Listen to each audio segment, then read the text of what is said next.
All right, let's get right into it. Think about one of the biggest challenges we face in any democracy today.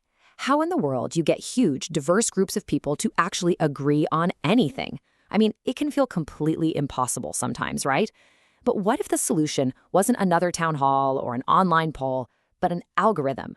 That's what we're exploring today, this wild idea that AI might actually be able to help us find common ground. So to really get why this is such a big deal, let me tell you a quick story. Back in the early 2000s, the way the US allocated kidney transplants was, well, a lot of people felt it was deeply unfair. So a huge public consultation process began. It brought everyone to the table, doctors, patients, ethicists, advocates, to hammer out a new, much fairer system. And it worked. It was this amazing triumph for democratic deliberation. And there's the catch. It took 20 years. So this incredible example of democracy working at its best also shines a massive spotlight on the fundamental problem with our best tools for deliberation. They are just agonizingly slow, and they're incredibly hard to scale up. Now, this isn't just some logistical headache. It actually points to a deep theoretical problem that sits right at the heart of how we make decisions together. And, political scientists actually have a name for it. It's called Fishkin's Trilemma. The easiest way to think about it is like an impossible triangle. You've got three things you want. 1, get tons of people involved. That's broad participation. 2, make sure every single voice counts equally. That's political equality. And 3, have a really deep, thoughtful, informed discussion. That's meaningful deliberation. The problem is you can almost always only get 2 out of 3. A national election, sure, you get participation and equality, but not a lot of deep deliberation. A small citizens' jury, you get amazing deliberation and equality, but you can only include a handful of people. Getting all 3 at once has been pretty much impossible.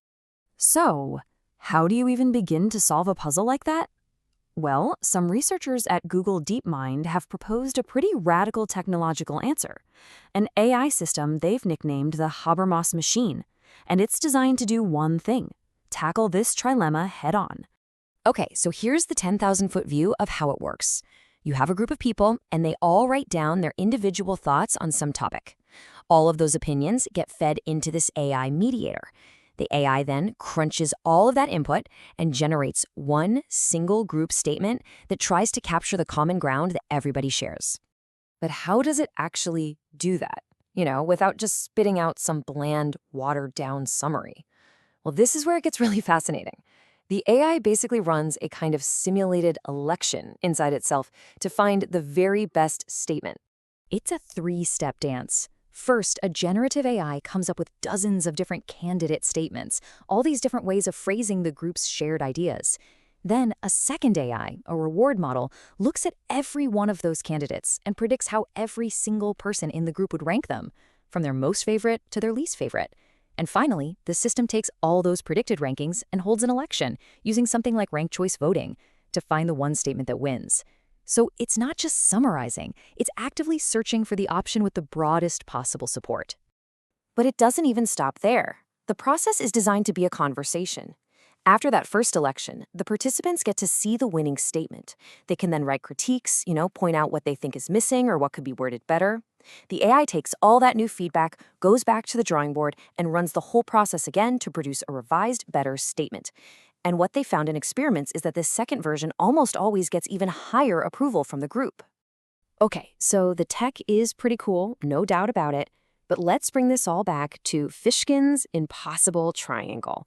Can a machine like this really help us get broad participation, political equality, and meaningful deliberation all at the same time? Let's break it down piece by piece. First up, political equality, the big one. How do you make sure a system like this is genuinely fair? That it doesn't just end up amplifying the loudest people in the room or ignoring minority viewpoints? The answer is that fairness is literally built into its DNA at every single step. The generation part is designed to create a diverse range of options, not just one. The ranking model is trained specifically to predict everyone's preferences as faithfully as possible. And the final step, the vote counting, uses a transparent, well-understood method that we can all look at, inspect, and even control. You could even tweak it to intentionally give more weight to minority opinions, if that was the goal.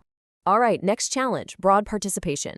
Those citizens' assemblies we talked about are fantastic, but you're talking a few hundred people, tops. How could an AI possibly help us include thousands or heck, even millions of people in a meaningful discussion? Well, the big idea here is something called hierarchical aggregation. Just imagine you have 1,000 people. Instead of trying to wrangle all of them at once, you could break them into, say, 100 small groups of 10. The AI finds the common ground for each of those small groups. Then you're left with 100 group statements. So you just repeat the process. The AI finds the common ground among those statements.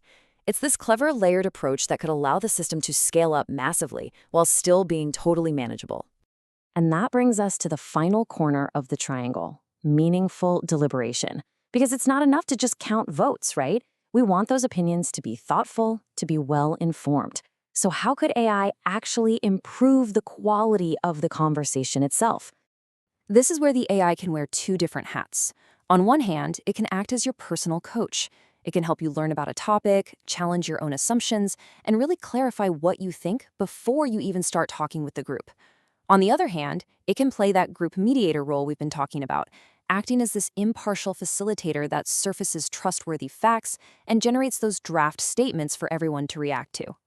So let's say this technology pans out. Where could we actually use it? The possibilities are surprisingly broad, stretching from our messy day-to-day online lives all the way up to formal, high-stakes policymaking. I mean, just think about it. We could see tools like this improving the quality of debate on social media, making it more constructive. It could supercharge things we already do, like citizens' assemblies, allowing them to be bigger and faster. You could imagine it assisting in complicated international negotiations, or even just helping your local school board or a nonprofit work through different opinions and actually get things done. Now, of course, something is lost when you move this stuff online. A system like this can't fully replicate the trust, the empathy, the social connections that really get forged when people are sitting in a room together, face to face. That's a real trade-off. But what's really promising is that early studies are showing that people who use these AI-mediated systems still come away feeling like they were genuinely heard and that their input mattered. And that's a huge step in the right direction. And really, that brings us to the biggest question of all. The goal of this kind of tech isn't to replace human judgment. It's to augment it. It's to give us a better, more solid foundation of agreement to start from. So if an AI really can help us find that common ground more efficiently than ever before, the real question is left to us. What will we decide to build on it?